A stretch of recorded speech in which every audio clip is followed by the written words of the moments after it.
नमस्कार, आप देख रहे हैं न्यूज 21। मैं हूं शालवी सोगरवाल। राजस्थान के भाजपा प्रभारी राधा मोहन दास अग्रवाल आज प्रदेश कार्यालय पहुंचे और मीडिया से बातचीत में कहा कि अंत उपचुनाव ने साबित किया है कि भाजपा देश में निष्पक्ष चुनाव कराती है और जनभावनाओं का सम्मान करती है। उन्होंने विपक्ष के आरोपों को निराधार बताते हुए कहा कि चुनाव आयोग नीतिगत संस्था है, जबकि चुनावी प्रक्रिया प्रशासनिक तंत्र के जरिए होती है, जो राज्य सरकार के अधीन है।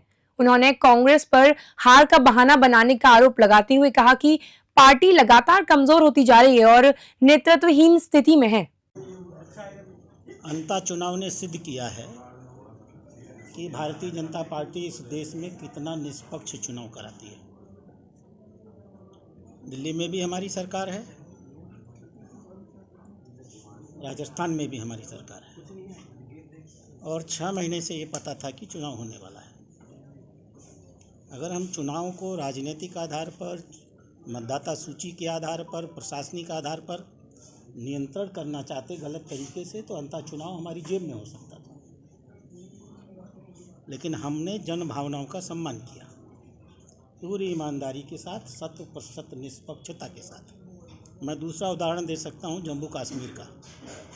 श्रीनगर की अधिकांश सीटें हमारे हैं, लेकिन 70% चुनाव हुआ है, अंत में 81% मतदान हुआ है। तो जो लोग भारतीय जनता पार्टी पर वोट चोरी का आरोप लगाते हैं, अंतः चुनाव उनके गाल पर एक बहुत बड़ा और झन्नाटेदार तमाचा है। यह भारतीय जनता पार्टी के सिद्धांतों की जीत है कि हम लोकतंत्र में विश्वास करते हैं और जैसा जनता कहेगी उसको हम सिरोधार्य करेंगे। अगला सवाल। अब अशोक गहलोत जी धीमे धीमे मुझे लगता है कि टाइम बाहर हो रहे हैं, अन्यथा जुमलेबाजी हम लोग अगर करते होते तो जिस बुरी तरह से हम बिहार जीते हैं, महाराष्ट्र जीते हैं, हरियाणा जीते हैं, दिल्ली जीते हैं, ये पिछले 1 साल के चुनाव हैं। ये क्यों जीते हैं? इसलिए कि माननीय प्रधानमंत्री का बोल और जनता का मन दोनों समरस हो चुका है। माननीय प्रधानमंत्री जो कुछ भी संवाद करते हैं वो सीधा जनता के दिल में उतर जाता है। अब आज की राजनीति में इसे जुमलेबाजी तो कहा जाएगा, क्योंकि 65 साल कांग्रेस ने इसी प्रकार से किया। गरीबी हटाओ का जुमला देते थे और गरीबों को ही हटा दिया करते थे। और हम हैं जो पिछले 11 सालों में हमने समाज के गरीब वर्ग, समाज के मध्यम वर्ग का जीवन कितना बदल दिया है, ये भाषण का विषय नहीं, एहसास का विषय है और हमारे देश के नागरिक इस पर एहसास कर रहे हैं। आप जो लोग चुनाव जनता के बीच में, तो बदमाश है शुरू से ही जो अरे लाइव में ये सब भी चलते रहना चाहिए। क्या सवाल था? अशोक 65 साल तक इलेक्शन कमीशन को हाईजैक करते रहे हैं, इसलिए उन्हें लगा है कि शासन ऐसा ही करता है।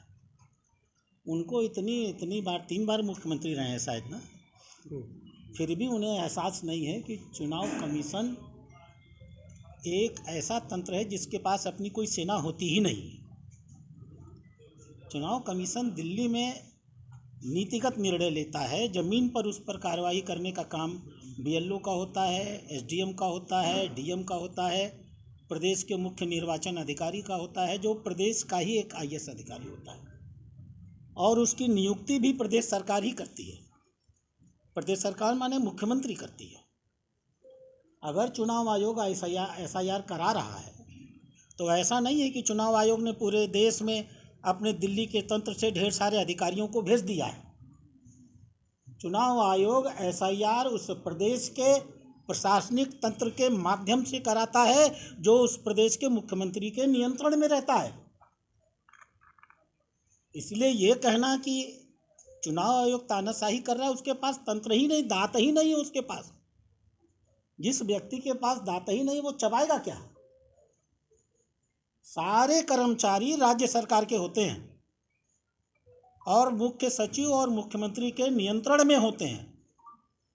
इसलिए केंद्रीय चुनाव आयोग अगर चाहे तो भी किसी भी प्रांत के चुनाव मत पट्टिका में निश्चित रूप से कोई प्रभाव डाल ही नहीं सकता है। यह असंभव है। अब जिस प्रांत में हो रहा है उसके BLOs, उनके DMs, SDMs, अगर सरकार को लगता है कि वो उनके नहीं हैं, उनके विरोधी हैं, तो ये उनकी अपनी समस्या है। इसलिए मैं आग्रह करूंगा कि ये जो प्रक्रिया है SIR की, उसको पढ़ ले। इतनी पारदर्शी प्रक्रिया है और कहीं भी केंद्रीय चुनाव आयोग के हस्तक्षेप का विषय नहीं है। मतदाता सूची कौन फाइनल करता है बूथ पर? BLO।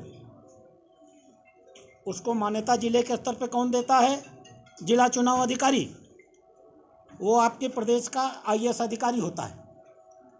अगर आप अपील करते हैं तो कहाँ जाते हैं? मुख्य चुनाव अधिकारी अपने प्रांत के। वो किसका अधिकारी होता है? आपके प्रांत का IAS अधिकारी होता है। आपकी टीम, आपका IAS, आपका जिला चुनाव अधिकारी, आपका मुख्य चुनाव अधिकारी आपने दिए हैं केंद्रीय चुनाव आयोग को काम करने के लिए, और आप ही आरोप लगाते हैं कि आप ही के लोग गलत काम कर रहे हैं। इसका मतलब क्या है? तो यह एक राजनीतिक स्टंट है और जनता इस स्टंट को अच्छी तरह जानती है। भले वो भी जानते हैं, लेकिन कुछ कहना है इसलिए कहते हैं। हार का कोई तो कारण बनाना है ना, तो इसलिए वो दूसरों को जिम्मेदार ठहरा देते हैं। अब देखिए कहाँ थी कांग्रेस और कहाँ पहुंच गई। बिना फूट के तो पहुंची नहीं। और अभी तो उनके जो 6 विधायक किसी तरह से बिहार में जीत के आ गए हैं। मैंने सुना है, मैं भाजपा की बात नहीं कर रहा हूँ, मैंने सुना है वो सब कांग्रेस छोड़ करके जनता दल यू में जाने वाले हैं। तो उसको मैं सलाह दूंगा, राजस्थान छोड़ जाएं, बिहार चले जाएं और जा करके अपने 6 विधायकों को बांध करके, जैसे वो इसके पहले जब उनकी सरकार थी तो अपने विधायकों को बांधा करते थे ना, जब सचिन पायलट उनके साथ खेल खेलते थे। तो जाएं बिहार से अपने विधायक बचा ले आएं। ये बताता है कि हमारे संगठन में कितनी एकता है। यह बताता है कि हमारे सारे राजनेता एक मत होकर के पूरी ताकत से भाजपा के विचारों और सिद्धांतों के अनुरूप काम कर रहे हैं।